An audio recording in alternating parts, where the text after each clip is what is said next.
Ready? All right. Sometime back around the same time this TMZ pap shot was taken, there was a report that came out in this obscure publication that Carol had been involved in a serious car accident.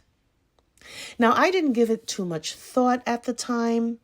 As quickly as the story came out, it was discredited as fake news. And now I'm beginning to wonder if there was any credence to this story at all. And just for a little perspective, this was also debunked and discredited as fake news. So who should we believe? Tell me. When both of these items have been debunked and discredited as fake news, which liar should we believe? Should we believe this liar over this one?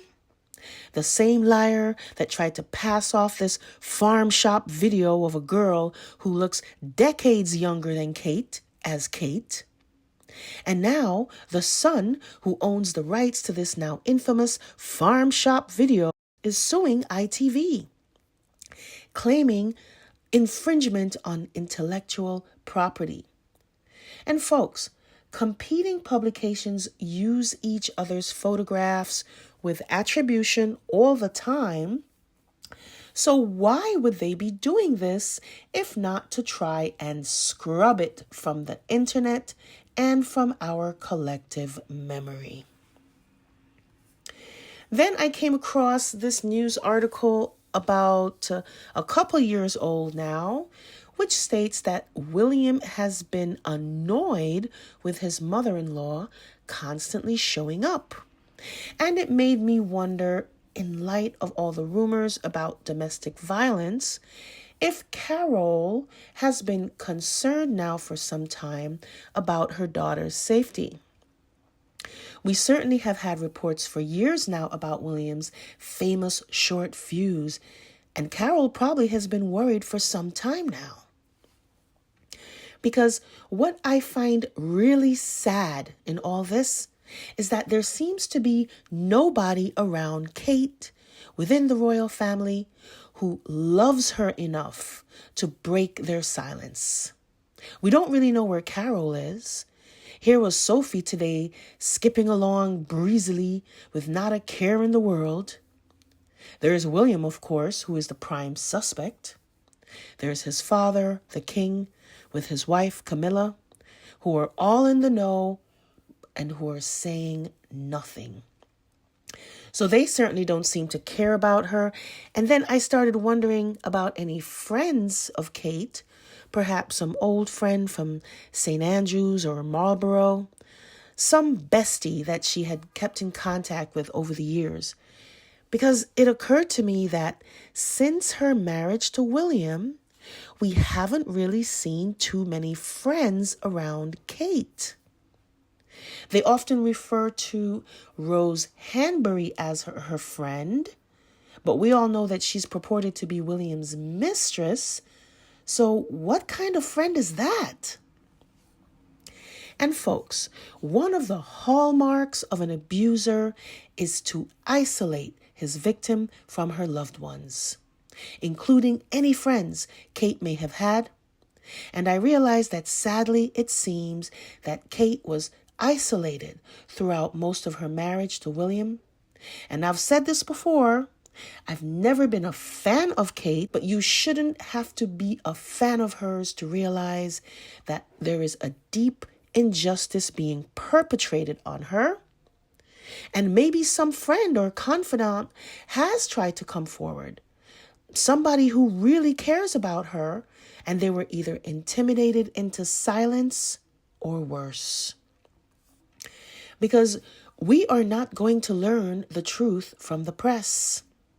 All they seem to be concerned about is jam. That's right, folks. Once again, the sycophantic British press and their obsession with Harry and Meghan are all of a sudden enthralled over jam.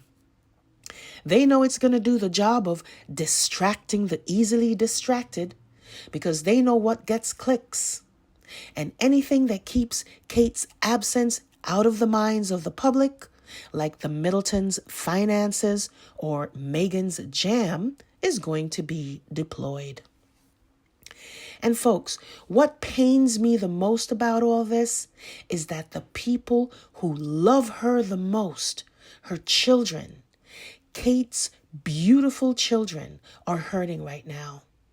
Because everyone around her in her immediate circle have failed her. And her children are powerless to find out what happened to their mom. And that's what really enrages me. Because these kids need Kate. They love their mom. They miss their mom. And William probably showed them that stupid AI video telling them, hey, look, it's mom. And what a cruel thing to do. Imagine how devastating it must be for these young kids to not see their mom in months and to be told that some dead-eyed facsimile of Kate is their mom when they know damned well it's not. Because young kids are not going to be fooled, not when it comes to mom.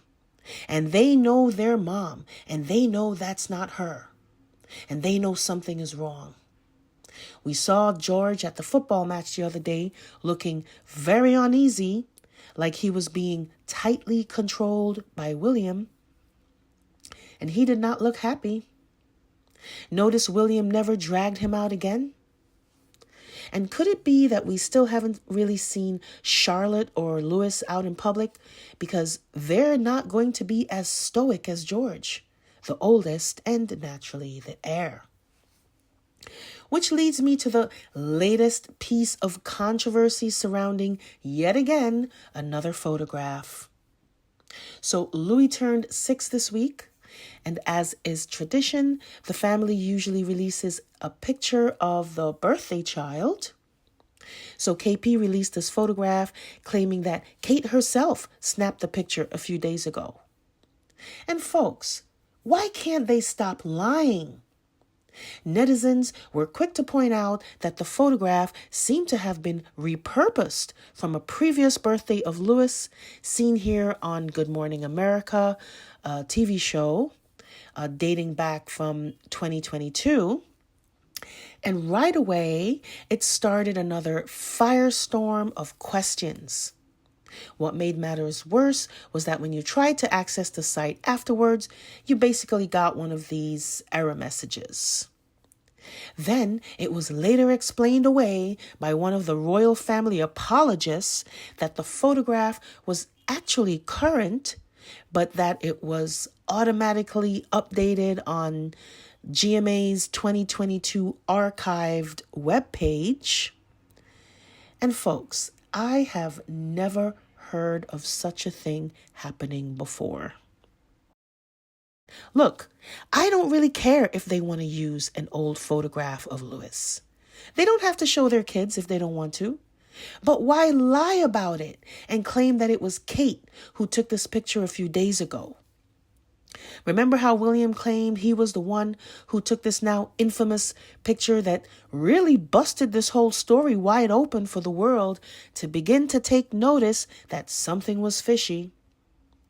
People who never really cared about or paid attention to the royal family were suddenly really curious to know why William had claimed to take a photo that turned out to be so grossly manipulated that it had to be wholly rejected by all major publications, which he then later blamed on Kate, who we still can't see, by the way.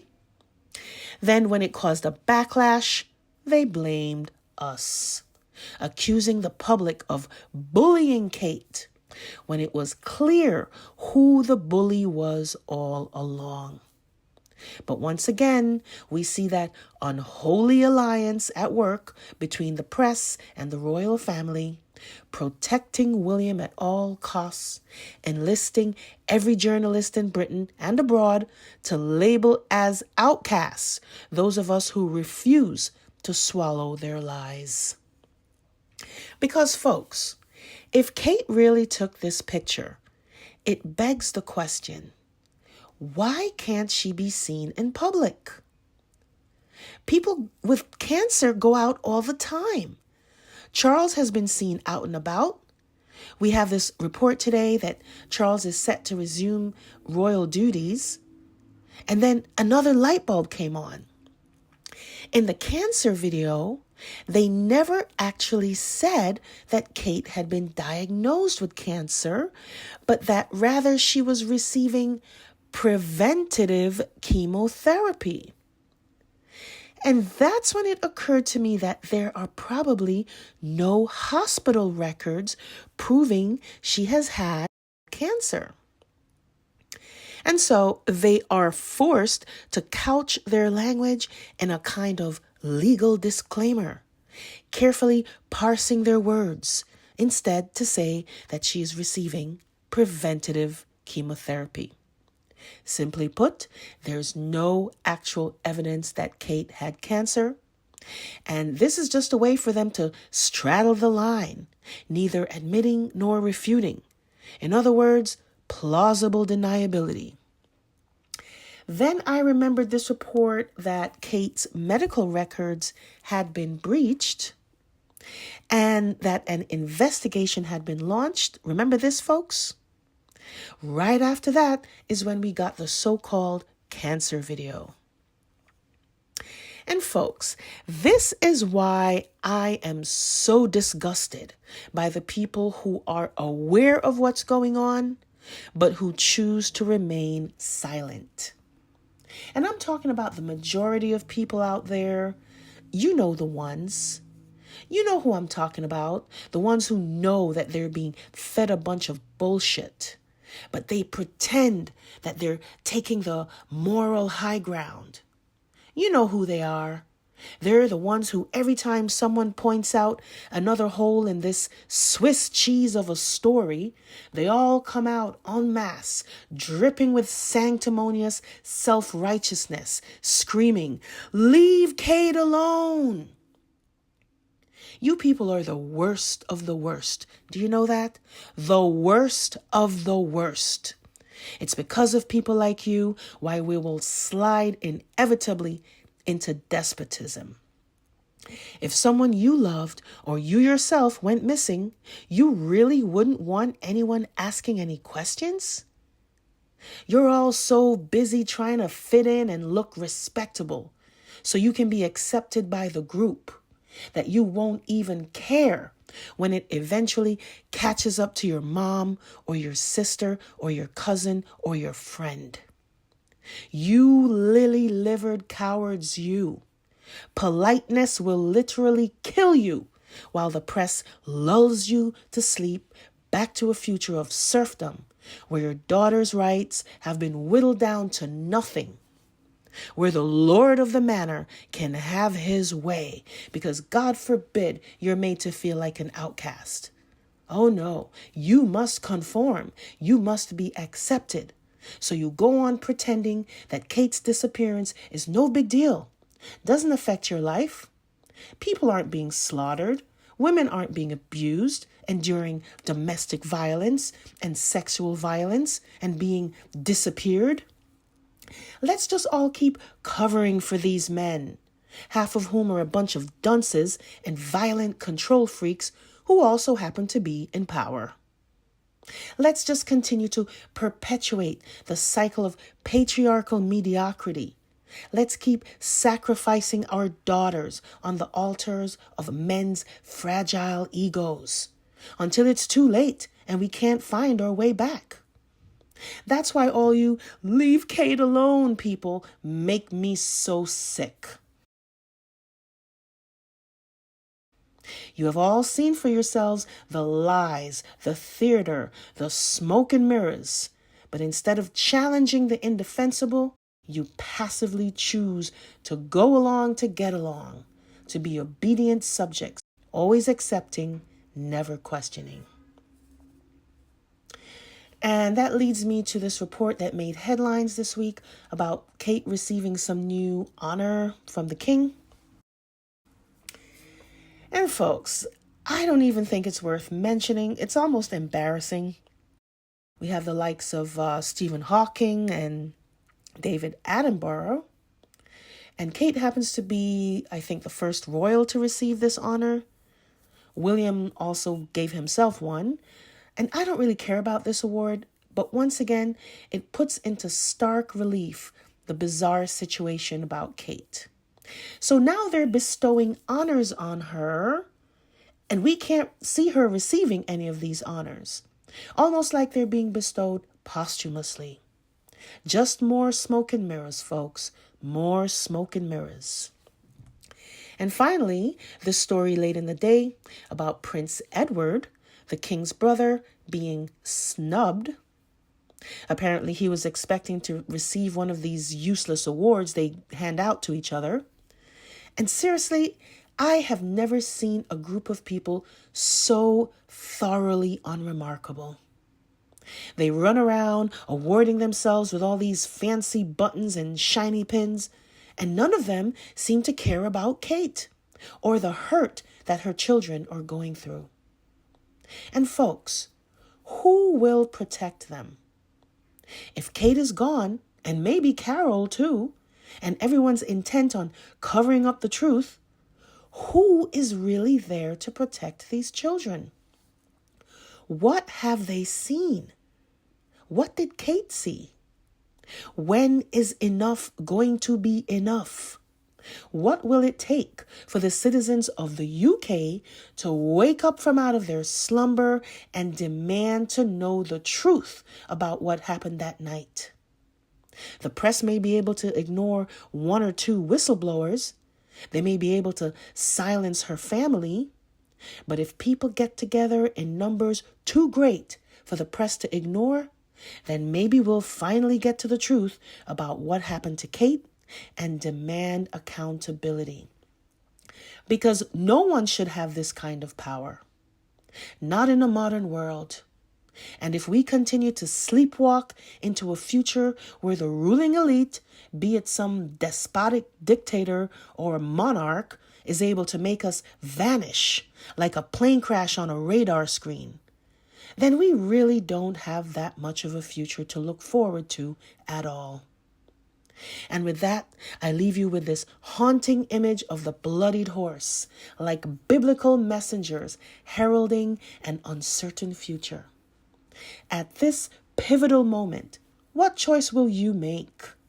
Will you continue to remain asleep, going to your pubs and binge watching your Netflix shows while the press abdicates its responsibility to inform you, oblivious to the fact that we're hurtling towards a future where our daughters are once again mere property for the pleasure of men to be used and discarded once they have outlived their usefulness?